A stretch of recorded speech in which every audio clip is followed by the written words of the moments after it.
देखिए विद्यार्थी, कल आप लोगों को शुरू किया गया था, ऑब्जेक्टिव बताया गया था एचसीएफ और एलसीएम का। फर्स्ट एक्सरसाइज है वास्तविक संख्या जिसको बोलते हैं, रियल नंबर, समझे। उसी का ऑब्जेक्टिव कुछ दो और है ऑब्जेक्टिव जो आप लोग को बताया जा रहा है आज। उसके बाद एक्सरसाइज आपका प्रश्नवाली है जो 1.1 यानी अभ्यास शुरू किया जाएगा। देखिए यहाँ एक ऑब्जेक्टिव बता दिया जा रहा है और आज की क्लास में पूछता है कि दो लगातार सम संख्या का एचसीएफ ज्ञात कीजिए। दो लगातार सम संख्या का एचसीएफ ज्ञात करना। देखिए यहाँ पे क्वेश्चन लिखिए पहले, दो लगातार सम संख्या का एचसीएफ ज्ञात करें। ऊपर लिख दीजिए क्लास 10th मैथ। देखिए दो लगातार सम संख्या का एचसीएफ निकालना है। कल भी बताया गया था आपको एचसीएफ निकालने के लिए, एलसीएम निकालने के लिए।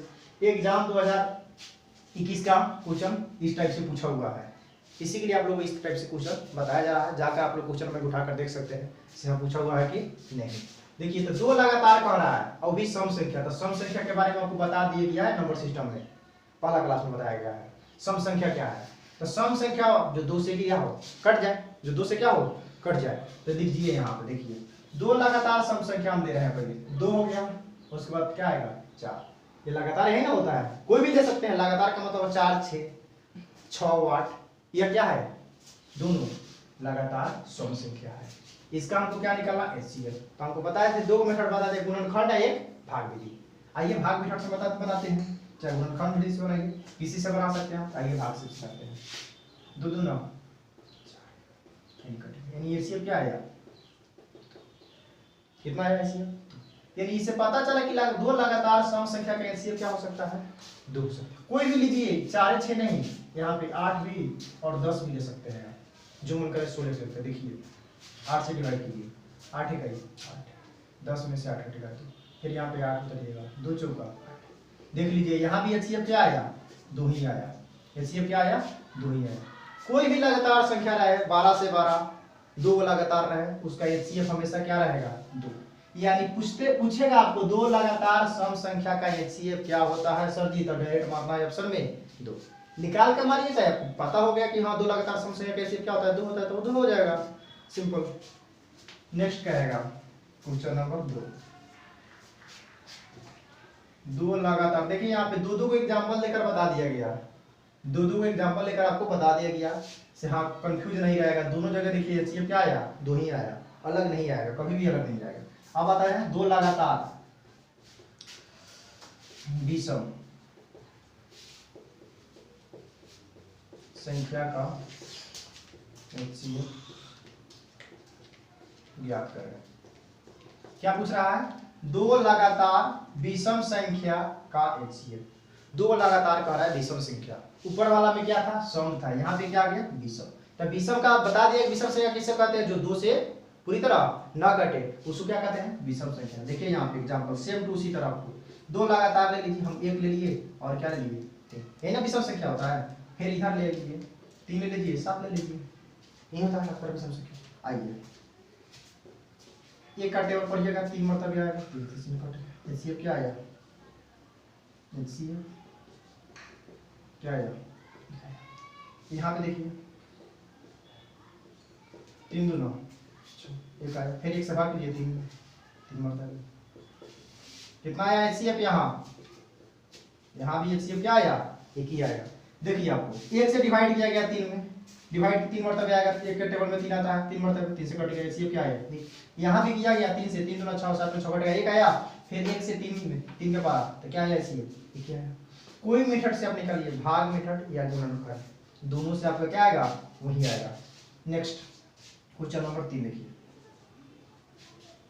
अब पूछेगा दो लगातार विषम संख्या हो गया, दो लगातार अभाज्य। क्वेश्चन नंबर 3 कह रहा है कि अब यहाँ पे लगातार विषम संख्या सम संख्या। अब आइए अभाज्य संख्या, दो लगातार अभाज्य संख्या का HCF ज्ञात। देखिए अब क्या पूछ रहा है आपसे, दो लगातार अभाज्य संख्या पूछ रहा है। अभाज्य संख्या किसे कहते हैं, आपको पता है कि अभाज्य संख्या जो स्वयं से कटेगा और एक से कटेगा, वह किसी से दूसरा किसी से न कटेगा, वही क्या होगा, अभाज्य संख्या होगा। वह क्या होगा, अभाज्य संख्या होगा। तो देखिए दो अभाज्य संख्या लेकर लिखा है, बताया जाता है आपको। सबसे छोटी अभाज्य संख्या 2 होता है, तो 2 ले लीजिए। और दूसरा क्या होता है, 3। और आगे यहाँ 3 होता है, आगे क्या होता है, 5। दो एग्जाम्पल लेके बता रहे हैं कि आपको सस्पिशन नहीं रहेगा कि हाँ वास्तव में होता है कि नहीं, ऐसा होता है सर जी। आइए आप कहिएगा तो गुणनखंड मेथड इसमें देख लीजिए। ये गुणे 3, इसको गुणनखंड कीजिएगा तो 3 कीजिएगा, ये गुणे 3 कीजिएगा, 5 को कीजिएगा तो ये गुणे क्या आएगा, 5। यानी HCF क्या आया, ये किया है, क्या आया, यहाँ भी HCF क्या आया, कॉमन होता है वही ना HCF होता है। बता दिया गया है जो कॉमन होगा सब में, यानी 2 संख्या है तो 2 में देखेंगे क्या कॉमन, एक कॉमन है तो HCF क्या होगा, 1 होगा। यानी जो कॉमन होगा ना वही HCF होगा आपका। तो देखिए आपको दो लगातार विषम संख्या का भी HCF एक ही होता है, दो लगातार अभाज्य संख्या का भी HCF क्या होता है, एक ही होता है। तो एग्जाम में आपके पूछेगा, सोचे ऑब्जेक्टिव में रहेगा कि दो लगातार अभाज्य संख्या का HCF, तो डायरेक्ट मार दीजिएगा ये कौन, दो लगातार विषम संख्या थे और सम कहेगा तो सम आप जानते हैं कि वो 2 से कटने वाला तो 2 ही हो जाएगा, 2 से कटने वाला तो क्या हो जाएगा, वो 2 ही हो जाएगा। नेक्स्ट देखिए क्वेश्चन नंबर 4, एक और बताते हैं। सअभाज्य संख्या, सअभाज्य संख्या का हमेशा HCF क्या होता है, एक ही होता है। सअभाज्य संख्या का HCF हमेशा क्या होता है, एक ही होता है। ये भी लिख लीजिए यहाँ पे,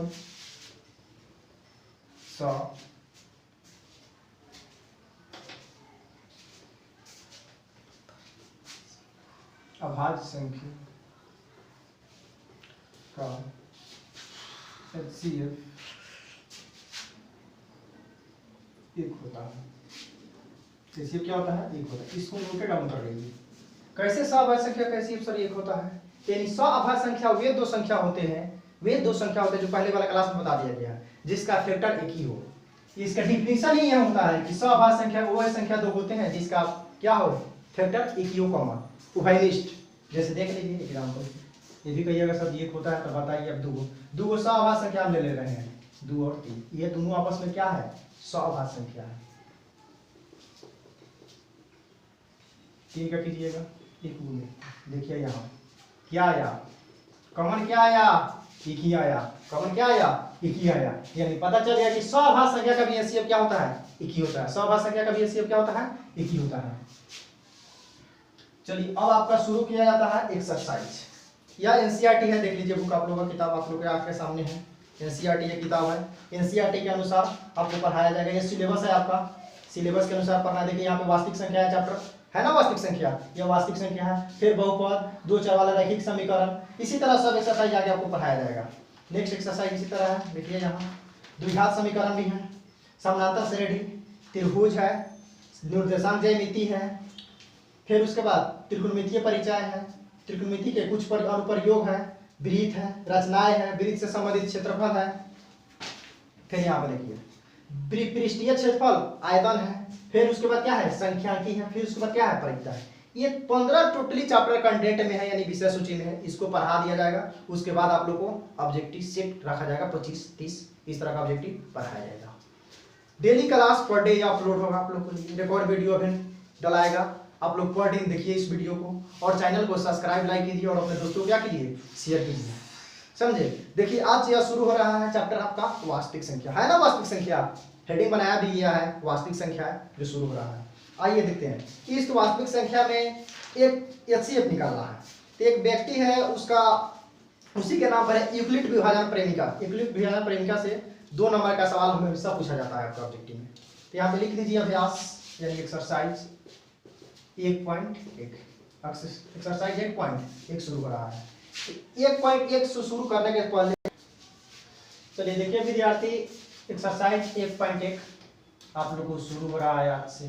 NCERT आउटी मैथ का भी क्वेश्चन आप लोगों के पास होगा, तो अपना व्हाट्सएप नंबर लिख दे रहे हैं यहाँ पे, आप व्हाट्सएप नंबर पे मैसेज कर सकते हैं, जो भी प्रॉब्लम हो इस नंबर पे मैसेज कर दीजिए, उसका सॉल्यूशन आप लोग को मिल जाएगा।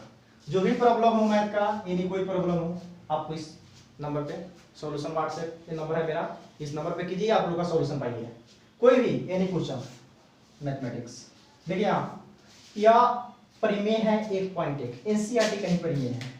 इस परिमेय में क्या गया कहा गया है, थ्योरम में क्या कहा गया है, सुनिए। कहा गया है कि यूक्लिड विभाजन प्रमेयिका, या इसी को बोलते हैं यूक्लिड विभाजन एलोगरिथम भी कहते हैं। इसी को क्या कहते हैं, यूक्लिड विभाजन एलोगरिथम या प्रमेयिका। क्या होता है यह प्रमेयिका, समझिए। कह रहा है कि दो धनात्मक पूर्णांक ए और बी, यहाँ पे तो लिखा गया है दो धनात्मक पूर्णांक, लेकिन बहुत सारा क्वेश्चन में 3 भी दे सकता है, 4 भी दे सकता है। तब पहले 2 को निकालेंगे, फिर उसके बाद उसका एलसीएम आ जाएगा, तो फिर उससे तुलना करके अगला वाला संख्या से निकालेंगे। लेकिन यहाँ पे तब तरीका पहले 2 ही का निकालना है। क्या है कि दो धनात्मक पूर्णांक ए और बी दिए रहने पर ऐसे आदित्य पूर्ण का मतलब जिसका फैक्टर हो, संख्या Q और R विद्यमान हो, उसमें Q और R उसमें क्या हो, रहे। विद्यमान का मतलब क्या हो, उसमें प्रेजेंट हो। विद्यमान है कि A बराबर हो जाता है BQ प्लस R।